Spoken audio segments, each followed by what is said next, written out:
அதுக்கப்புறம் டீ குடிக்கலாம்னு விட்டீங்க. வாழை யாரும் போகல, எல்லாரும் இறங்கி போய் டீ குடிச்சு வருவோம். பானிபூரி எதுல சாப்பிடுறது? சரி போய் சாப்பிட்டுக்கலாம், அங்கேயே டீயும் குடிச்சுக்கலாம். நைட்டு சாப்பாடு எதுல சாப்பிடுறது?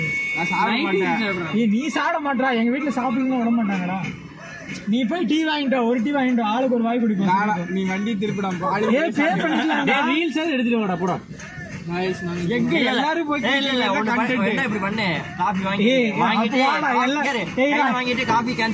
இல்லடா எல்லாரும் இறங்கி போவோம். போயிட்டு நான் ஒரு டீ அப்படின்னு சொல்லிட்டு இதுக்கு எதுக்குடா கார் எடுத்து வரீங்கிற மாதிரி பைக்ல இறங்குடா ப்ரோ. இல்லன்னா ஒண்ணு பண்ணுவோம், சொல்லு. காஃபி பார்சல் வாங்கிட்டு வாழையார் போய் வாங்கிட்டு வந்து காஃபி வீட்டுல வச்சு கொடுக்க. ஒரு டீ வாங்கினா 15 ரூபா, பார்சல் வாங்கினா 20 ரூபா, எல்லாம் கம்மியா தர மாட்டேன். சரி வா நம்ம வண்டி திருப்பிடாம பானிபூரியே சாப்பிடுவோம்.